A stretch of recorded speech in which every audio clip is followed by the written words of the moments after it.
Hello and welcome to Opinionated Marketers with Charles Nixon, founder of the Cambridge Marketing College, and me, Kiran Kapoor. Charles, this is the week that Facebook has turned 20, and it's obviously sparked interest amongst the listeners because we've had a listener's question in.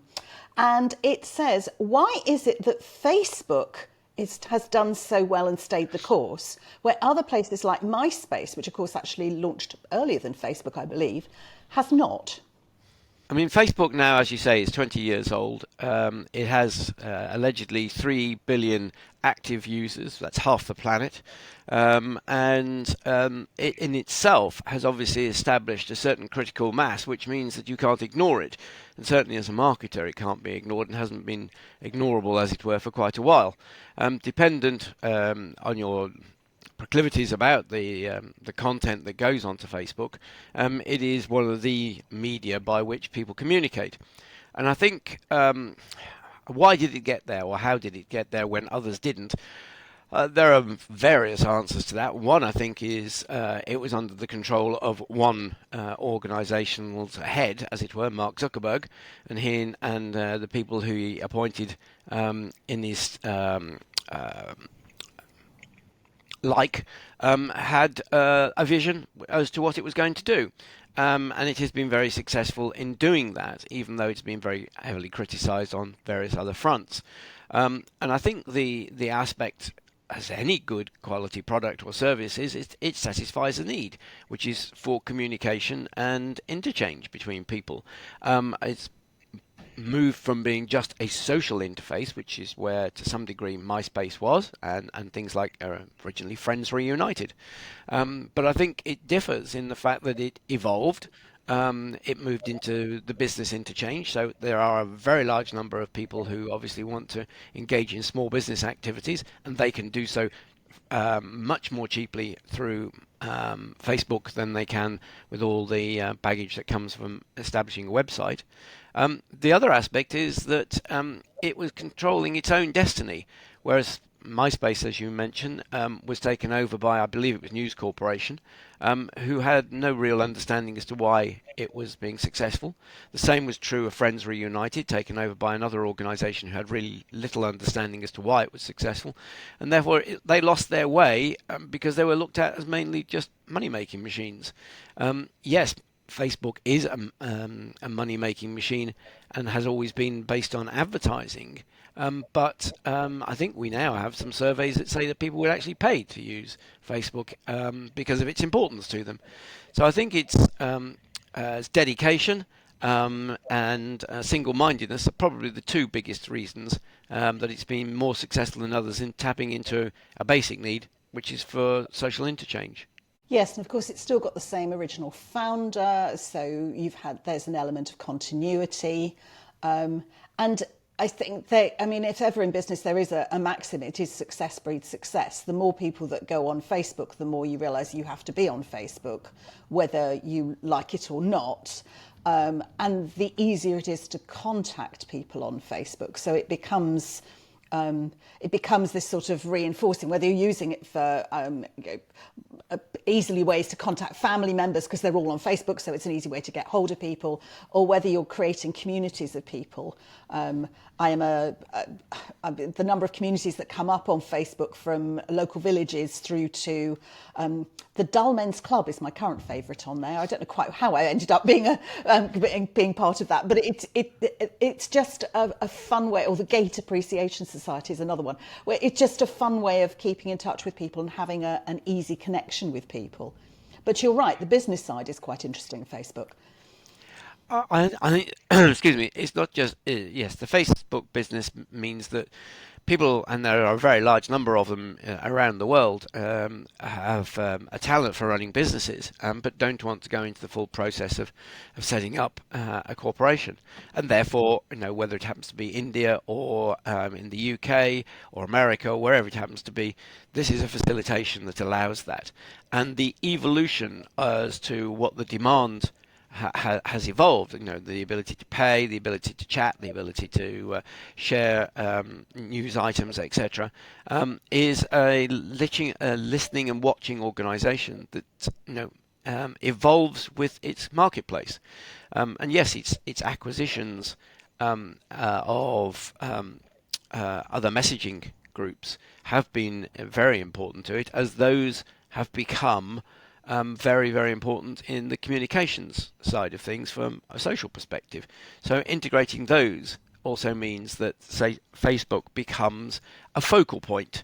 Um, and as we just said, you can't avoid it. You can't afford to avoid it. So from a business marketing perspective, it has to be part of the mix. A lot of argument recently has been, of course, that younger people have moved away from it and it's become much more elder profile. But that isn't a bad thing because that's the age profile of the planet, which is why it continues to grow in terms of the numbers of people that it serves. And the element that that brings about, therefore, is more a focus for the planet in the number of ways in which you can communicate, one of which will nearly always be Facebook. Yes, when I knew we were likely to be talking about this, I had a quick word around the office and said, who uses Facebook and who doesn't. And it's noticeable that the young people do use it, but they use it to keep in touch with their mums or, in one rather sad case, their grandmothers. It's not something that they use to interact with their own friends, which is, as you say, is fine because actually, I'm sorry, but their mums and grandmums are the ones with the money. So if you're running a business, that is a good place to be.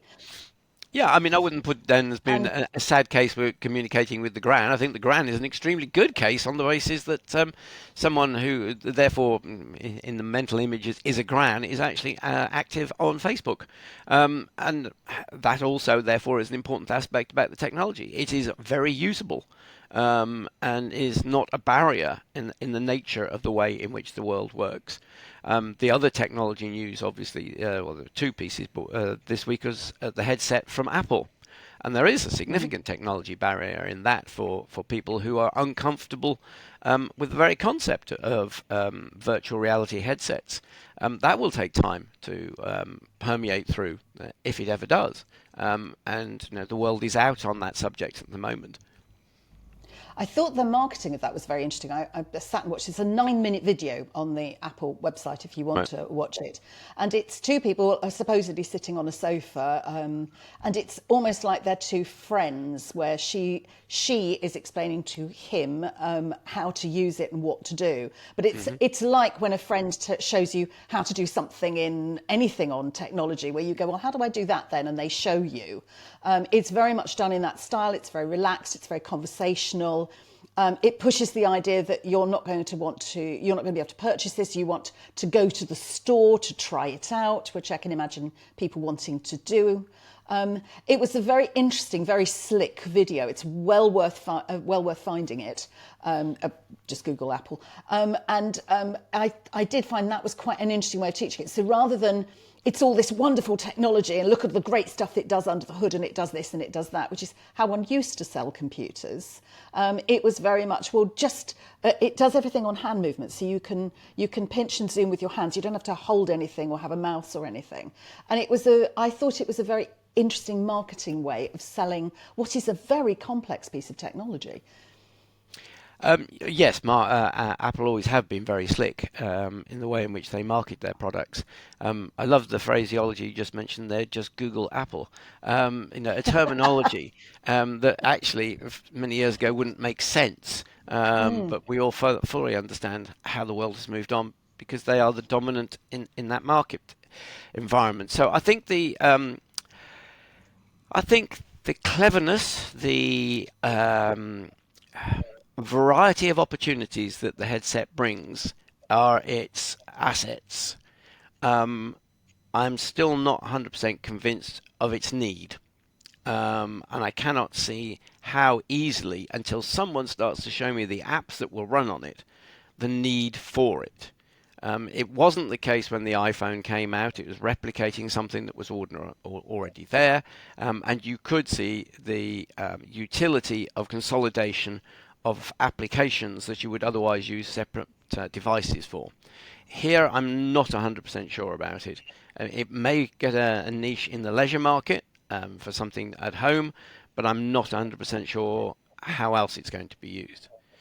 But the other thing that I do find even more either alarming or actually inspiring is the news from people like Neuralink that they're now being successful in implants into the brain to move prosthetic arms.